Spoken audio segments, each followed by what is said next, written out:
Welcome to the demo of the RAD Endpoint Generator ABP project integration. So the first step is, like the previous projects, upload a CSV file. So we'll go to a CSV file and we'll select to-do task, open, and options, MudBlazor, create an app, ABP project, and I'm going to make a small change in the display name to make it look a little better with the space there, and then click finish, and now it's creating an ABP project, and it'll take 2 to 3 minutes depending on the system resources, and then we'll have a project to download with full source code. The project will have the standard ABP web MVC project, along with a MudBlazor client, WebAssembly client that is, and a Maui Blazor client, which is cross-platform for your Mac or your iOS devices or your Android devices and Windows. So we'll give it a few minutes and then check back to see if it passed or failed. Okay, the project is completed with success. We now have a link to download our project, and also an email will be sent with the same link to the user that created the project. So we can download the project, and it's downloading right now. It might take a few seconds to download, and then we can open it, make a minor change for the database location, and it should be ready to go. So here we go. So here's the zip file that the generator created, and we'll just unzip it and open it up with Visual Studio. So here's the project, and open it up with Visual Studio. Take a few seconds, and then here's the folder structure for an ABP project. We have the source that has all the ABP projects, and then we have the testing projects, the test methods of the ABP project. So before we run it, we have to make a change for the database location, and that's in the app settings JSON file in the migrator and also the web application. So we do not have this location on this system, so we have to put it in a location that it can create the database for. So this is a SQLite database, and we do it in 2 projects, the change that is. Also on the web.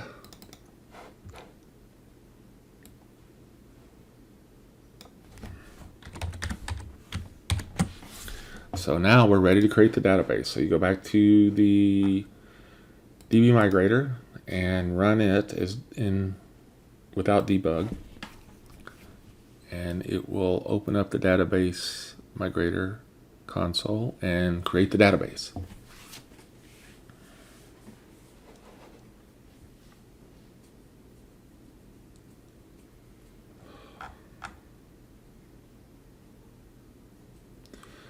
Well, I guess I already have that database in that folder, so that's not a good thing.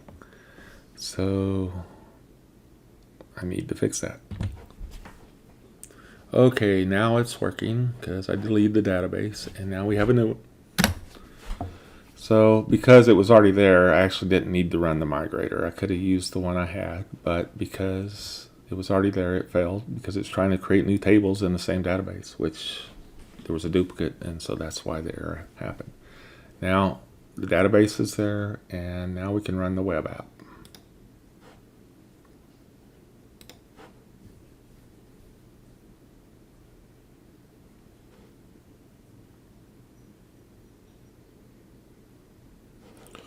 So this is running in IIS Express. If we are running it in its console, we would see all the data loggings. That's what it's doing now. It's starting uploading all the assemblies and logging the data and health information.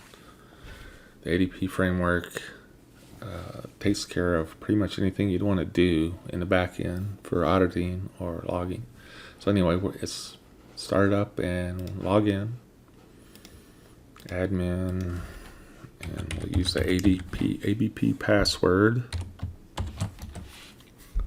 And I don't know how to type. Let's see, try that again.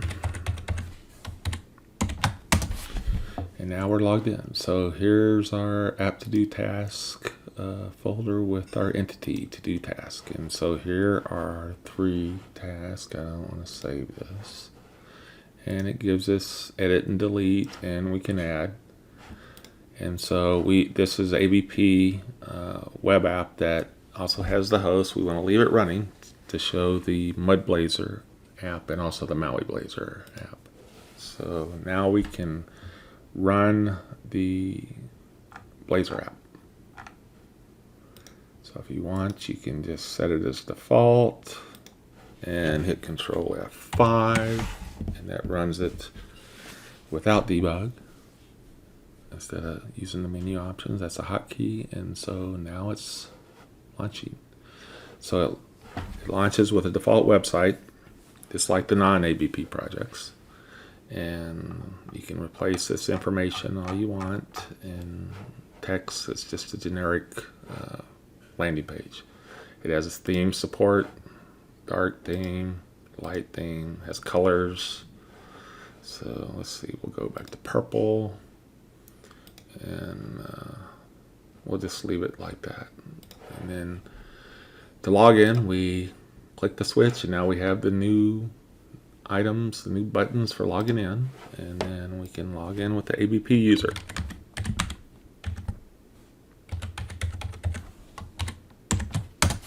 And so now we're logged in with the MudBlazor client, and so we can switch this to give us a side menu, and we can go here to the to-do task and see the to-do task. We have the CRUD, we have the add, we have the edit, we have the delete. And then we also have admin, roles, and users. And in the roles, we also have all the granular permissions for the role. So we have the feature management, setting management, identity management, tenant management, and the entity permissions. So the admin user has all the permissions. If you create another user, you could select which permissions you want that user to have. So we're not going to change this at this point. We're just going to cancel, log out, go back to the, for some reason I got to not authorize, go back to the default website, and then we're going to use Maui Blazor. So going to Maui Blazor, we will select Maui Blazor and set as the default project, and we will need to deploy this one to get it to work. Deploy, and this will take a little bit of time because it is kind of slow deploying this. It's deploying for Windows because Windows is what we selected. If we wanted it to deploy to other platforms, we have Android, iOS, Mac, Tyson, and Windows. So we're doing Windows at this point. And so it says it's done building, and we should get a message here shortly, I believe, or yeah. So it's still working on it, still working on the deployment.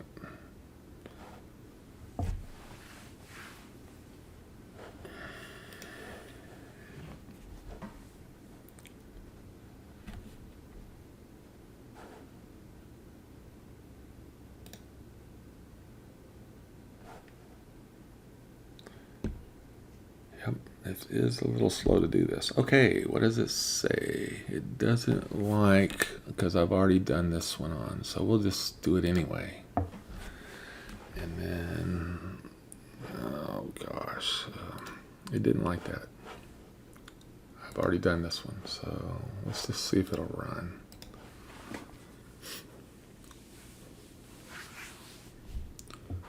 Okay.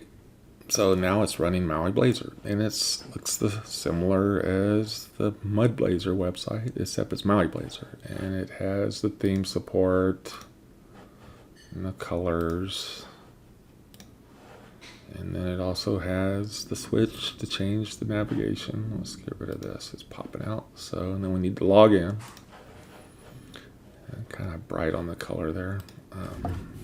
admin password. And then to get the side menu, we have their entity and our admin roles and users. And we can get the side menu here, just like before. And then we have our to-do task. And you can add, edit, delete. We'll just see edit one, and we'll just say it's assigned to 3, whatever that is. This is made to be used in the CRM app, so that's why it has assigned to. So then it changed it. And then say we want to delete one. If it had constraints, it wouldn't allow you. But it says, are you sure you want to delete this record? Yes. Just delete. So it's gone. Change a password.